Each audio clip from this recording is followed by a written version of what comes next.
Hello everybody. Today I'm going to talk about a very famous Seiko watch. It's actually a Seiko 5 and then it has been made famous by an article by Hodinki. So I'm sure all of you watch fans are aware of this model. This is a very generic box that it came with. Let's take a look what's inside.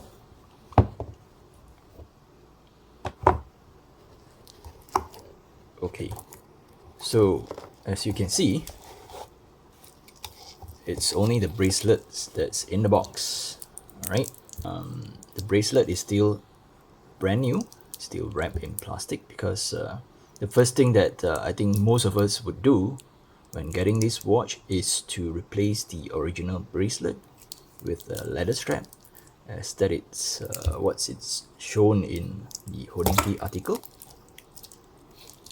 So this is the tag.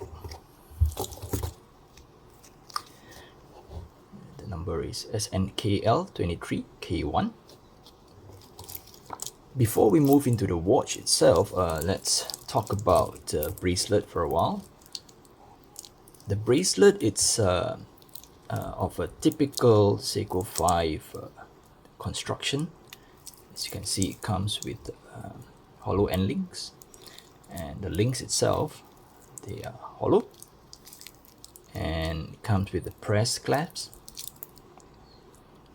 It's not too bad for watches of this price, but as we all know, the trademark look of this SNKL23, it's actually on a leather band. So without further ado, let's look at the watch itself. Here is the watch. Dial is, to me, it's very special for a Seiko 5. I don't think there are a lot of Seiko 5s out there that has this kind of textured dial. This is one of the things that make this model so in demand. This watch is powered by Seiko 7S26 movement. Right? This movement has been in the market since 1996, and it is mostly used on all Seiko 5s. It beats at 21,600 beats per hour. It has a power reserve of approximately 40 hours and a rated accuracy of minus 20 seconds to plus 40 seconds per day. The movement is not hand windable and non-hackable, so you cannot really wind the watch, and it's not hackable, meaning that when I pull out the crown all the way, the second hand still move.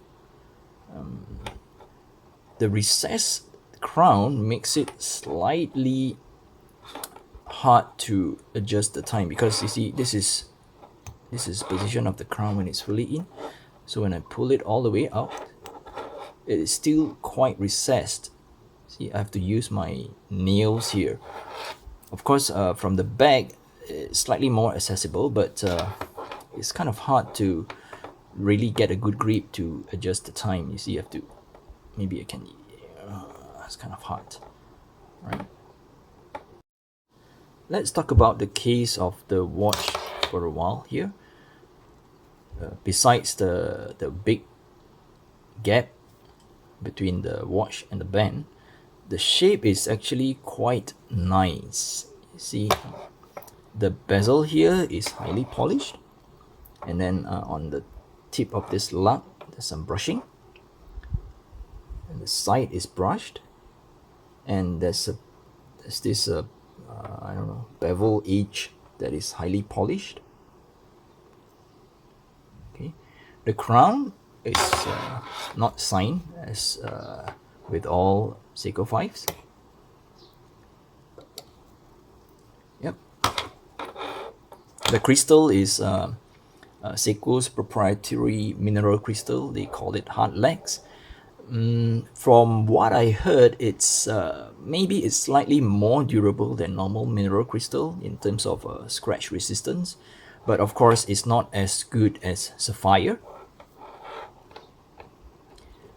And on the dial itself, you can see that the Seiko logo and the 5 logo is applied.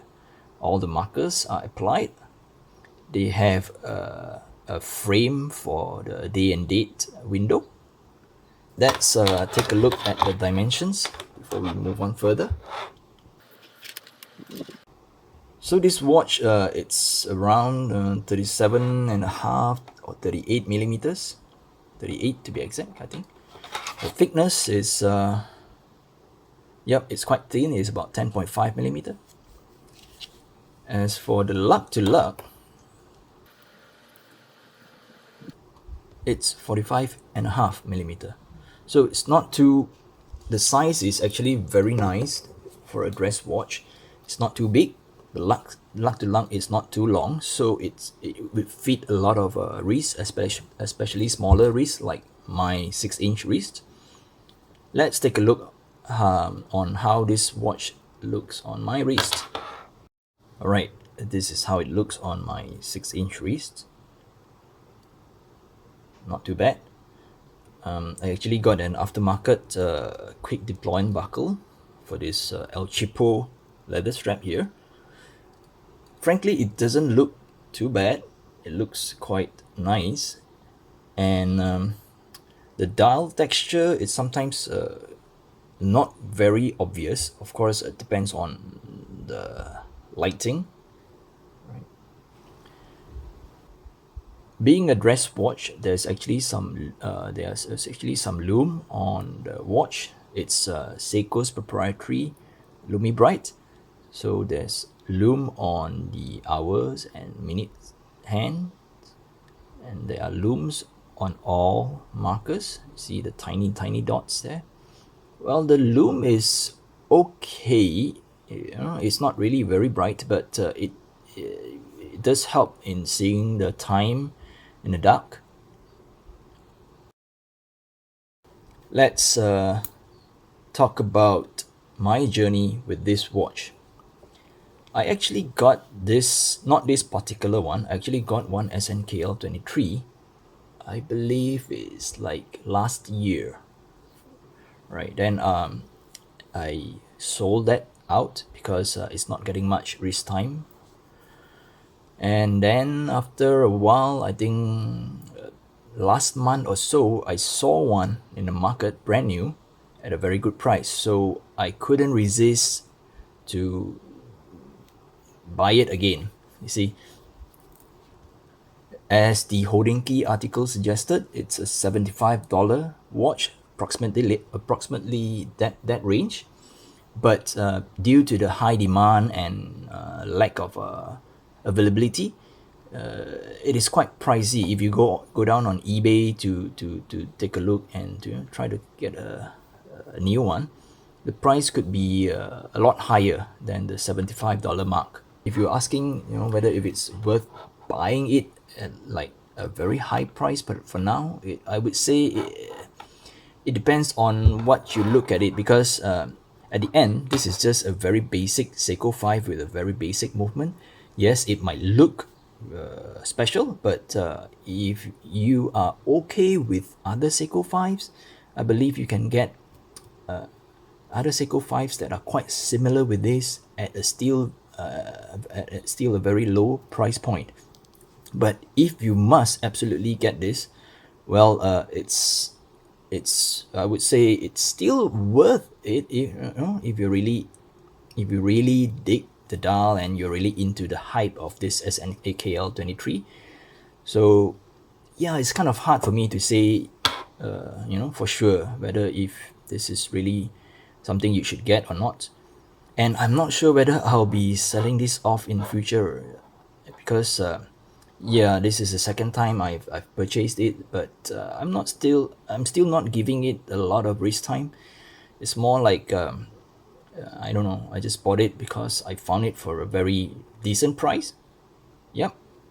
So that's it for this video, and please give this video a like, and please subscribe to my channel, and don't forget to follow me on my Instagram, and I'll catch you on the next video.